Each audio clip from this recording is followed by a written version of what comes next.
బ్రేకింగ్లో చూస్తున్నాం. ఖమ్మం జిల్లా సత్తుపల్లిలో రాత్రి నుండి తెల్లవారుజాము వరకు కురిసిన భారీ వర్షం సింగరేణి బొగ్గు ఉత్పత్తిపై తీవ్ర ప్రభావం చూపించింది. వర్షపు నీరు భారీగా వచ్చి చేరడంతో జేవీఆర్ కిస్టారం ఓపెన్ కాస్ట్ గనుల్లో బొగ్గు ఉత్పత్తితో పాటు మట్టి వెలికితీత పనులకు పూర్తిగా అంతరాయం ఏర్పడింది.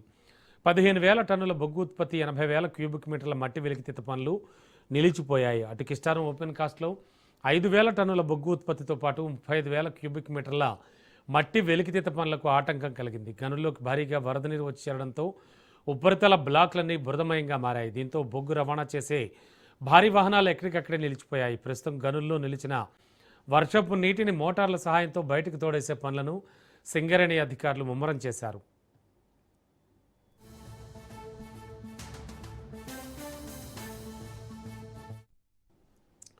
ఖమ్మం జిల్లా సత్తుపల్లిలో రాత్రి నుండి తెల్లవారుజాము వరకు కురిసిన భారీ వర్షం సింగరేణి బొగ్గు ఉత్పత్తిపై తీవ్ర ప్రభావాన్ని చూపించింది. వర్షపు నీరు భారీగా వచ్చి చేరడంతో జేవీఆర్ కిస్టారం ఓపెన్ కాస్ట్ గనుల్లో బొగ్గు ఉత్పత్తితో పాటు మట్టి వెలికితీత పనులకు పూర్తిగా అంతరాయం ఏర్పడింది.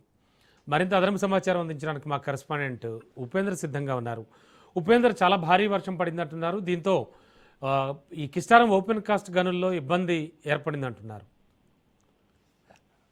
రమణ, రాష్ట్ర వ్యాప్తంగా భారీ వర్షాలు కూడా కురుస్తున్నాయి. దీంతో అటు కోల్డ్ బెల్ట్ జిల్లాలో ఉన్నటువంటి బొగ్గు ఉత్పత్తి అయితే పూర్తిగా నిలిచిపోయిందని చెప్పుకోవచ్చు. ఇటు ఖమ్మం జిల్లా సత్తపల్లిలో ఇటు రాత్రి నుంచి కూడా ఈ తెల్లవారుజాము వరకు కురిసినటువంటి భారీ వర్షానికి అటు జేవీఆర్ ఓపెన్ కాస్ట్ గన్లు కావచ్చు, ఇటు కిస్టారా ఓపెన్ కాస్ట్ గన్నుల్లో పూర్తిగా బొగ్గు ఉత్పత్తికి అయితే అంతరాయం ఏర్పడిందని అయితే మనం చెప్పుకోవచ్చు. ఎందుకంటే జేవీఆర్ ఓసీలో దాదాపు ఇప్పటికే ఏదైతే 15,000 మెట్రిక్ టన్నుల బొగ్గు ఉత్పత్తి కావచ్చు, అదేవిధంగా 80,000 క్యూబిక్ మీటర్ల మట్టి వెలికితీత పనులకు కూడా తీవ్ర ఆటంకం అయితే ఏర్పడింది. దీంతో అటు అధికారులు కూడా భారీ మోటార్ల సహాయంతో కూడా అటు నీటిని కూడా వెలికితీసే ప్రయత్నం చేస్తున్నారు. ఇప్పటికే అటు ఏదైతే డంపర్లు కావచ్చు, అదేవిధంగా లారీలు కూడా అందులోకి వెళ్లే పరిస్థితి లేకపోవడంతో ఈ ప్రయత్నం అంటే తీవ్ర ఆటంకం అయితే ఏర్పడిందని అయితే మనం చెప్పుకోవచ్చు. ఇప్పటికీ అటు ఏదైతే కిస్టారో ఓసీలో కూడా దాదాపుగా 5,000 మెట్రిక్ టన్నుల బొగ్గు ఉత్పత్తి కావచ్చు, అదేవిధంగా 35,000 క్యూబిక్ మీటర్ల మట్టి వెలికితీత పనులకు కూడా తీవ్ర ఆటంకం ఏర్పడిందని చెప్పేసి అయితే అటు సింగరేణి ప్రాజెక్టు అధికారులు కూడా చెప్తున్నారు. ఇక గనుల్లో వరద నీరు చేరడంతో ఈ ఉపరితల బ్లాక్లు చిత్తడిగా మారడం, అదేవిధంగా కొన్ని వాహనాలు కూడా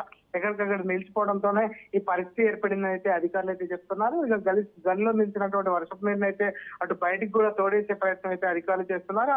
ఇప్పటికే అటు ఏదైతే కోయిగూడ ఓపెన్ కాస్ట్ గనుల్లో కూడా భారీగా వరద నీరు అయితే చేరింది. దీంతో బొగ్గు ఉత్పత్తికి కూడా భారీగా ఆటంకం ఏర్పడిన పరిస్థితి కనిపిస్తుంది. ఇక జయశంకర్ భూపాలపల్లి జిల్లా తాడిచెర్ల బొగ్గు ఉత్పత్తిలో కూడా 4 రోజులు కూడా వర్షం కురుస్తుండటంతో అటు ఓపెన్ కాస్ట్ లో కూడా పూర్తిగా నీరు నిలిచిపోయిందని చెప్పేసి అయితే అధికారులు చెప్తున్న పరిస్థితి కనిపిస్తుంది. ఇక ఇప్పటికే ఏదైతే ఈ బొగ్గు ఉత్పత్తి తగ్గిపోవడంతో అటు థర్మల్ పవర్ అంటే విద్యుత్ ఉత్పత్తికి యూనిట్లు కూడా పూర్తిగా మూసివేసే పరిస్థితి నెలకొంది. ఇప్పటికే యాదాద్రి థర్మల్ పవర్ ప్లాంటేషన్ ఏదైతే పవర్ స్టేషన్ లో కూడా ఒక యూనిట్, అదేవిధంగా ఇటు కాకతీయ థర్మల్ పవర్ ప్లాంట్ లో కూడా కేటీపీఎస్ లో కూడా ఒక యూనిట్ అయితే సవార్ నుంచి కూడా విద్యుత్ ఉత్పత్తిని నిలిపివేశారు. ఇలా 2 యూనిట్లను మూసివేయడం రాష్ట్ర చరిత్రలోనే తొలిసారి కావడం కూడా గమనార్హంగా మనం చెప్పుకోవచ్చు. ఎందుకంటే సింగరేణి జెన్కో యూనిట్లకు బొగ్గు సరఫరా తగ్గిపోవడం కారణంగా కూడా మనకు తెలుస్తుంది. ఎందుకంటే బొగ్గు సరఫరాకు సంబంధించి ఇటు చెల్లింపులు సకాలంలో చెల్లించకపోవడంతో ఒక ఎత్తైతే ఇటు సింగరేణి సంస్థకు